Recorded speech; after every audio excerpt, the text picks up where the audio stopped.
Les hommes jugent plus avec les yeux qu'avec les mains, car chacun peut voir, mais peu peuvent sentir. Nicolas Machiavel.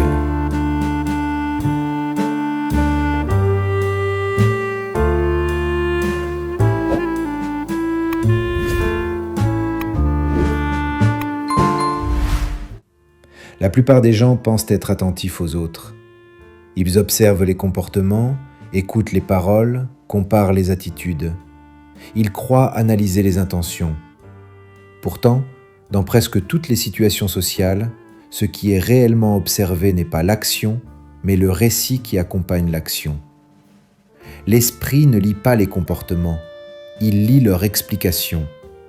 Et dès qu'une explication existe, elle remplace la perception. C'est pour cela que certaines interactions paraissent claires alors qu'elles ne le sont pas du tout. Une personne s'excuse, donc elle semble honnête. Une personne explique longtemps, donc elle paraît sincère.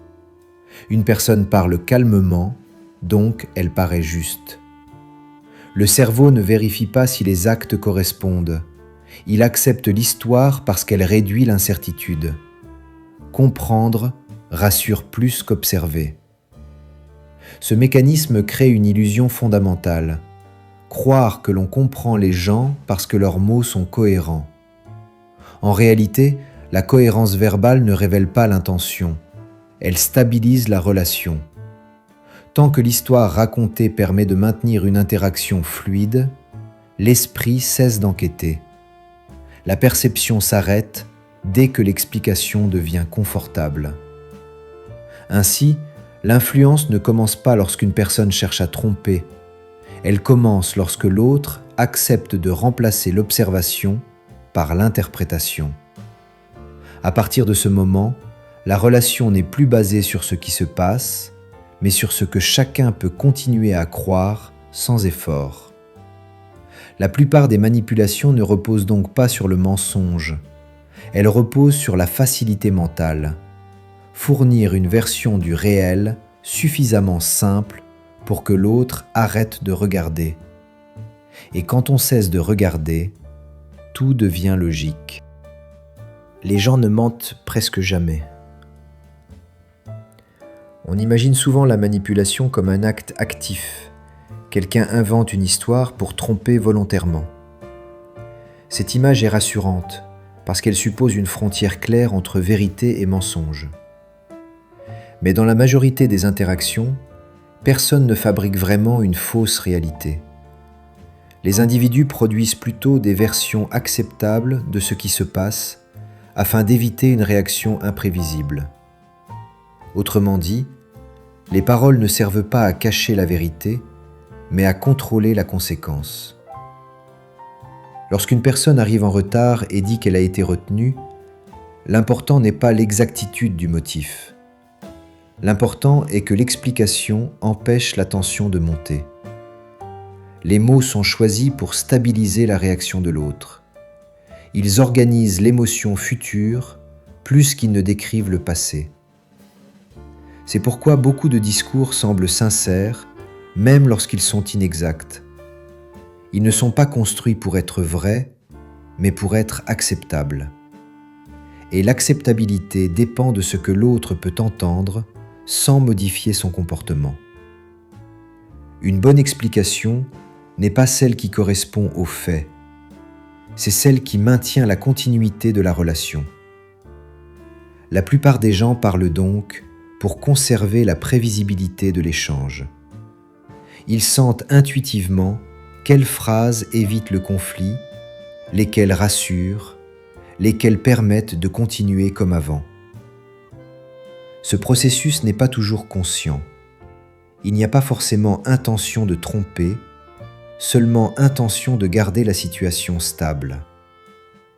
Ainsi, l'auditeur se trompe de question.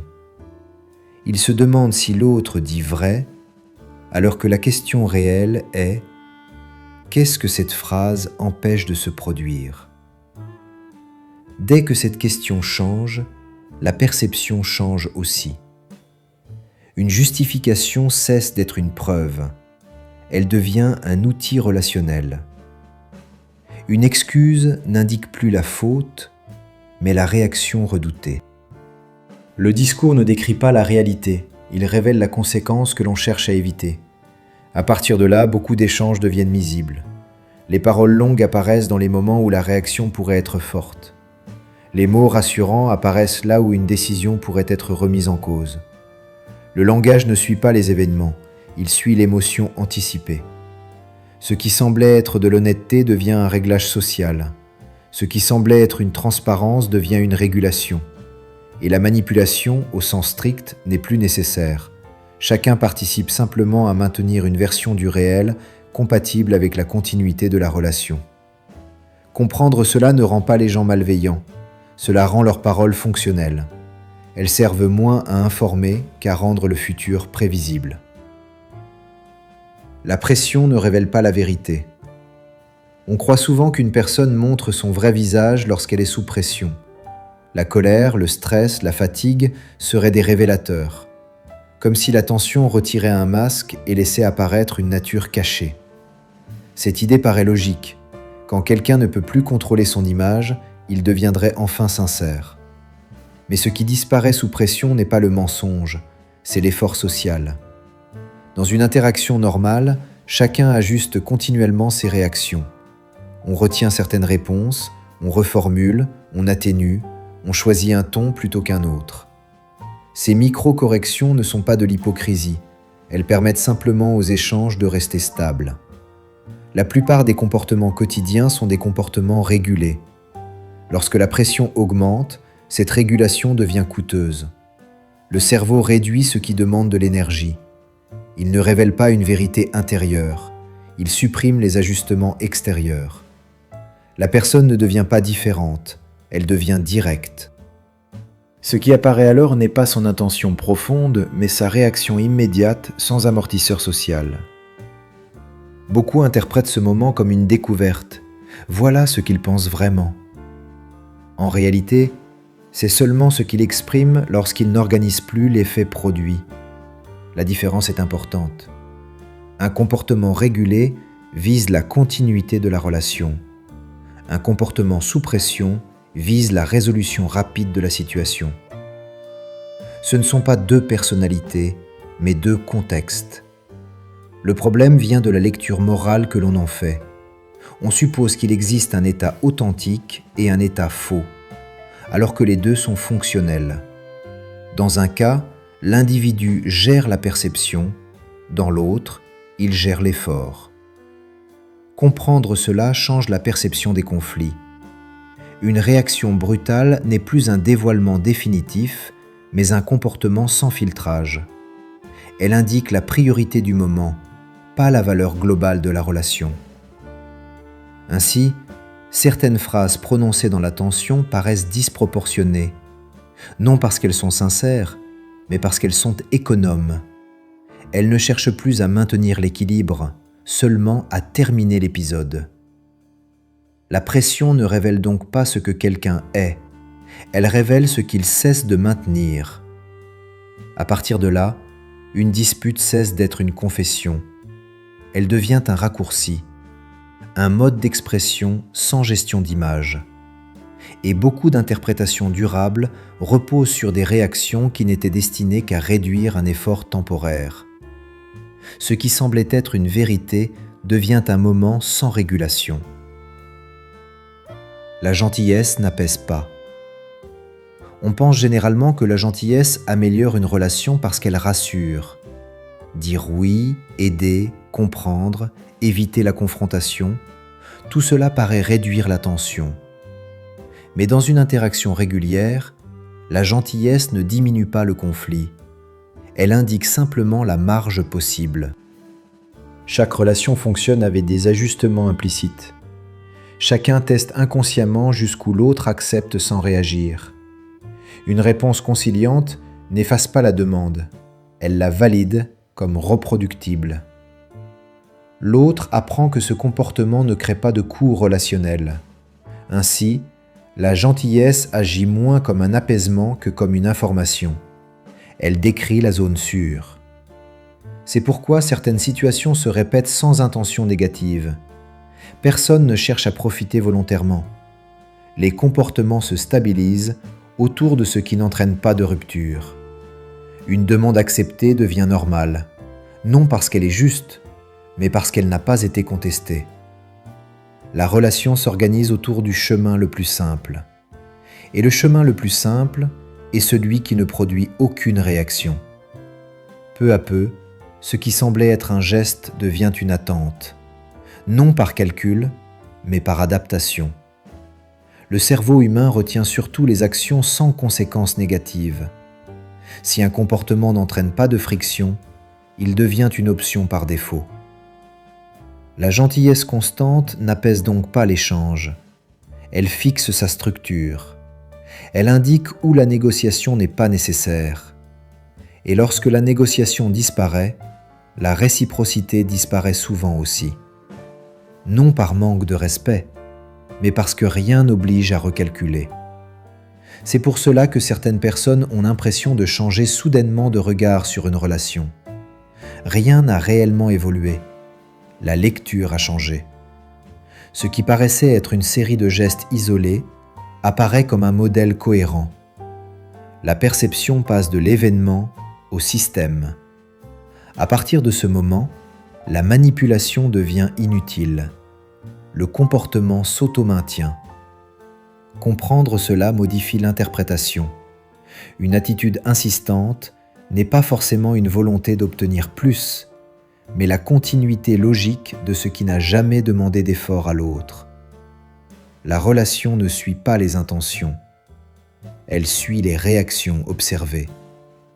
Et la gentillesse, loin d'empêcher les tensions futures, dessine simplement la carte des actions possibles. L'urgence ne sert pas à te convaincre. Quand quelque chose doit être décidé rapidement, la situation paraît claire. Il faut choisir maintenant, répondre maintenant, accepter ou refuser sans délai. Cette pression temporelle donne l'impression que l'enjeu est important. Plus le temps manque, plus la demande semble légitime. L'esprit interprète la vitesse comme une preuve de nécessité. Pourtant, l'urgence agit rarement sur la décision elle-même. Elle agit sur la perception. Normalement, face à une interaction, le cerveau observe plusieurs éléments: le contexte, les conséquences possibles, la cohérence avec le passé. Ce processus demande quelques instants de recul.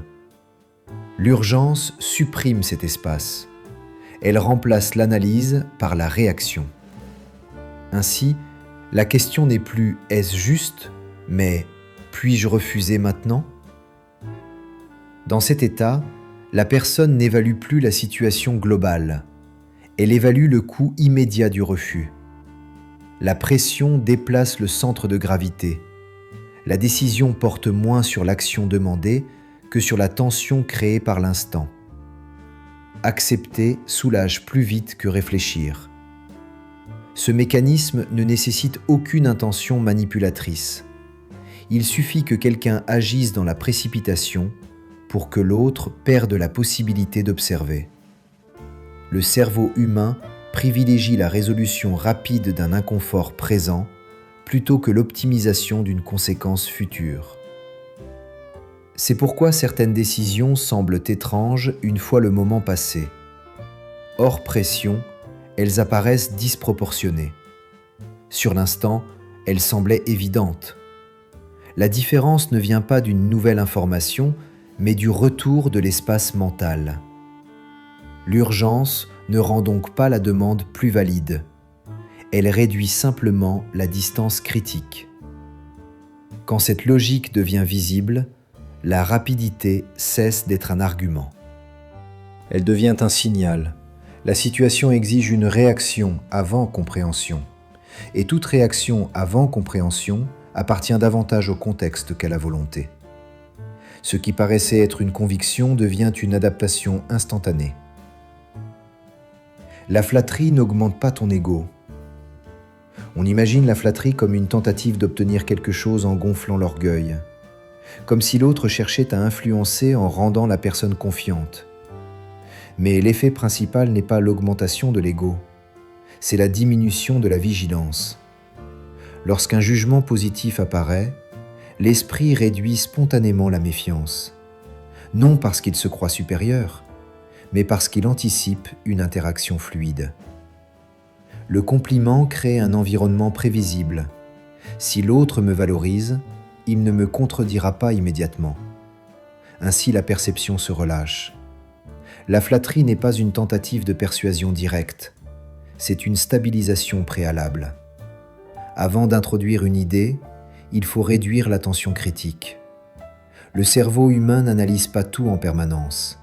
Il choisit ce qui mérite effort. Un échange perçu comme positif devient automatiquement moins examiné. L'accord émotionnel précède l'évaluation logique. Cela explique pourquoi certaines demandes paraissent raisonnables dans un climat agréable et discutables dans un contexte neutre. Le contenu n'a pas changé. Le niveau d'observation, oui. La flatterie agit comme un cadre. Elle définit l'interaction comme non conflictuelle. Une fois ce cadre posé, beaucoup d'éléments passent inaperçus. Non par naïveté, mais par économie mentale. L'esprit conserve son énergie pour les situations incertaines. Un environnement valorisant paraît sûr. Il n'appelle pas de vérification approfondie. Ainsi, la flatterie n'a pas besoin d'être excessive pour fonctionner. Elle doit simplement rendre l'échange confortable. Le reste suit naturellement. La personne écoute moins ce qui est dit que le fait que la conversation reste agréable. Comprendre cela transforme le regard sur les compliments. Ils cessent d'être des preuves d'estime ou des tentatives évidentes d'influence. Ils deviennent un réglage d'attention. La victime dirige la situation. On pense que celui qui dirige est celui qui décide ouvertement. Celui qui impose un choix, fixe un cadre, affirme une position. Pourtant, dans de nombreuses interactions, la direction apparaît ailleurs, chez celui qui ne décide pas, mais qui définit ce qui serait injuste. Lorsqu'une personne se présente comme lésée, elle ne contrôle pas l'action. Elle contrôle ce que l'autre hésite à faire. Le centre de la conversation se déplace alors de la solution vers l'évitement du tort. L'objectif n'est plus de choisir la meilleure option, mais d'éviter d'être perçu comme responsable d'un problème. La discussion tourne autour de la protection de l'image plutôt que de la résolution du sujet. La position de victime fonctionne parce qu'elle modifie les coûts perçus. Refuser une demande devient plus lourd que l'accepter, non par obligation réelle, mais par inconfort moral. L'autre agit pour restaurer un équilibre émotionnel, pas pour atteindre un résultat. Ainsi, aucune décision n'est explicitement imposée, mais certaines deviennent impossibles. La direction de la situation ne vient plus de celui qui parle le plus fort, mais de celui qui rend certaines options socialement coûteuses. La conversation semble libre alors que son espace s'est réduit. Comprendre cela modifie la perception des échanges difficiles. Ce n'est pas toujours la volonté d'obtenir qui agit, mais la volonté d'éviter d'être injuste. Et cette volonté peut guider toute la discussion sans jamais apparaître comme une contrainte. Ce qui semblait être une faiblesse devient une position structurante. La personne n'impose pas une solution, elle oriente ce que l'autre peut encore envisager. Les principes moraux ne guident pas. On pense généralement que les principes moraux déterminent les comportements. Quelqu'un agirait d'une certaine manière parce qu'il croit profondément à une règle, honnêteté, loyauté, respect. Cette idée donne une impression de stabilité. Si la valeur existe, l'action devrait suivre. Dans la réalité, l'ordre est souvent inversé. L'action apparaît d'abord, la justification ensuite. Lorsqu'une décision est prise, accepter, refuser, soutenir, critiquer, l'esprit cherche immédiatement une explication cohérente avec l'image de soi. Les principes servent alors à rendre l'acte compréhensible, pas à le produire. Ils organisent le récit après coup, afin que la personne reste prévisible à ses propres yeux. Ainsi, deux comportements opposés peuvent être défendus par la même valeur. Aider quelqu'un devient de la générosité. Ne pas aider devient le respect de son autonomie. Le principe n'a pas changé. Il a été réinterprété pour maintenir une continuité intérieure. Cela ne signifie pas que les gens mentent sur leurs convictions. Ils les adaptent pour rester cohérents avec ce qu'ils ont déjà fait. Le cerveau préfère ajuster l'explication plutôt que reconnaître l'arbitraire d'un choix. Une action sans justification crée une dissonance. Une action expliquée restaure l'unité. Les principes deviennent alors flexibles, non par hypocrisie, mais par nécessité psychologique. Comprendre cela modifie la perception des arguments moraux. Ils cessent d'être des causes, ils deviennent des stabilisateurs.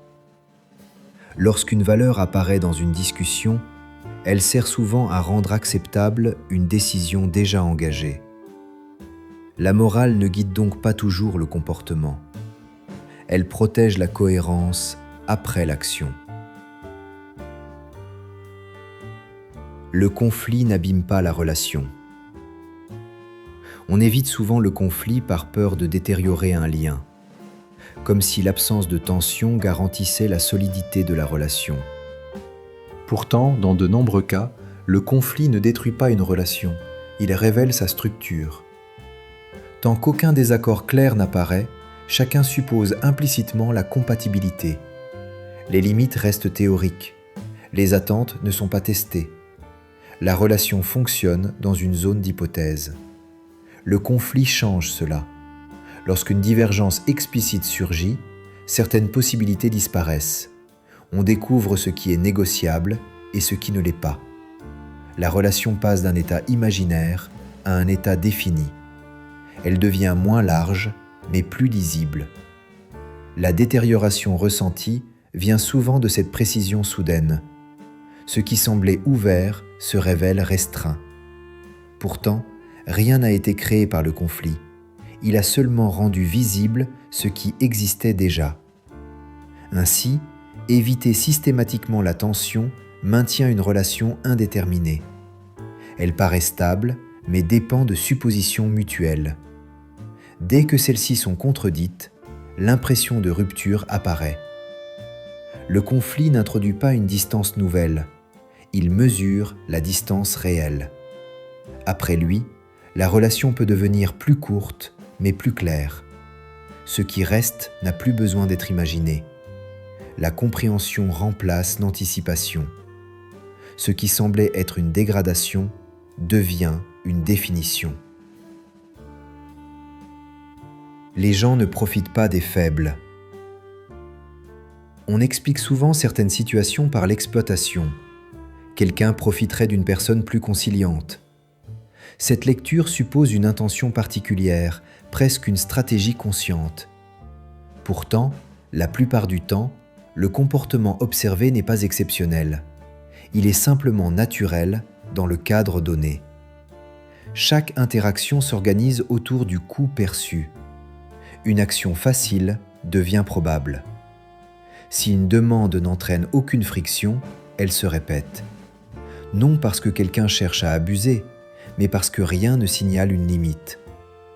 L'esprit humain privilégie les trajectoires sans résistance. Il n'analyse pas constamment l'équité, il suit l'efficacité. Ainsi, ce qui ressemble à un avantage pris sur quelqu'un n'est souvent que la continuité logique d'un système sans contrainte. La relation s'adapte à ce qui fonctionne. Si accepter ne produit pas de tension, accepter devient la norme. Changer la lecture transforme la situation. Ce n'est plus une exploitation active, mais une absence de recalcul. Personne n'a besoin d'intention particulière pour continuer ce qui n'a jamais posé problème. La perception morale simplifie le phénomène. La perception structurelle l'explique. Comprendre cela ne nie pas les déséquilibres. Il montre leur origine. La dynamique ne vient pas d'une volonté de prendre plus, mais d'une absence de raison de s'arrêter. Et cette absence suffit à produire des comportements répétitifs, sans plan conscient. Ce qui semblait être un rapport de force devient une inertie relationnelle. Une relation ne se dégrade pas. Quand un lien devient plus distant, l'interprétation immédiate est celle d'une détérioration. On suppose qu'il s'est passé quelque chose, une faute, une perte d'intérêt, une transformation négative. Pourtant, dans beaucoup de cas, rien n'a réellement changé dans l'attitude des personnes. Ce qui change, c'est la visibilité de l'équilibre. Au début d'une relation, une grande partie des comportements repose sur l'anticipation positive. Chacun suppose ce que l'autre fera, ce qu'il acceptera, ce qu'il comprendra. Les zones floues sont comblées par des attentes favorables. La relation paraît large parce qu'elle est en partie imaginaire. Avec le temps, les comportements se répètent et réduisent l'incertitude. Certaines choses se confirment, d'autres disparaissent. Les possibilités supposées se transforment en réalité observée. La relation n'est plus interprétée, elle est connue. Ce passage donne l'impression d'un rétrécissement. En réalité, c'est une précision. Ce qui semblait ouvert devient défini. Ce qui paraissait possible ne l'était jamais vraiment. La relation n'a pas perdu d'espace, elle a perdu ses hypothèses. Et cette perte ressemble à un appauvrissement parce que l'imagination s'efface. Beaucoup de relations n'évoluent donc pas vers le pire, elles évoluent vers le réel. Comprendre cela modifie la lecture du temps. La distance n'indique pas forcément une dégradation, mais la disparition d'une projection. La relation cesse d'être soutenue par ce que chacun pensait de l'autre et devient limitée par ce que chacun fait réellement. Le temps ne montre pas les intentions. On croit souvent que la durée révèle la vérité des personnes. Avec assez de temps, leurs intentions apparaîtraient clairement. Cette idée rassure. Il suffirait d'attendre pour comprendre. Mais le temps agit rarement comme un révélateur direct. Il fatigue les rôles. Au début d'une interaction, chacun maintient une image cohérente. Non pour tromper, mais pour rendre la relation stable. Cette constance demande un effort léger mais continu. Choisir ses mots, moduler ses réactions, rester fidèle à une version de soi compréhensible. Avec le temps, cet effort diminue. Non parce que la vérité surgit, mais parce que la nécessité de maintenir le rôle disparaît progressivement. La personne n'exprime pas une nature cachée, elle cesse simplement d'organiser la perception. Ce qui apparaît alors peut être interprété comme un changement. Il n'était pas comme ça avant. En réalité, il était ainsi mais régulé. Le temps ne crée pas un nouveau comportement. Il retire l'ajustement constant qui le rendait discret. Ce qui semblait une découverte est souvent une économie d'énergie. Ainsi, attendre ne révèle pas une intention profonde. Il réduit la mise en scène sociale. La compréhension vient moins de la durée que de l'attention portée au moment où l'effort disparaît. Le temps n'explique pas, il simplifie. Tu n'es pas manipulé. Lorsque plusieurs situations ambiguës s'accumulent, l'explication la plus simple devient la manipulation. Quelqu'un agirait délibérément pour orienter l'autre. Cette conclusion est intuitive parce qu'elle donne une cause unique à des phénomènes variés. Pourtant, la plupart des interactions décrites précédemment fonctionnent sans stratégie consciente. Elles reposent sur des mécanismes d'économie mentale, de stabilité relationnelle et d'ajustement progressif. Personne n'a besoin d'un plan pour que ces effets apparaissent.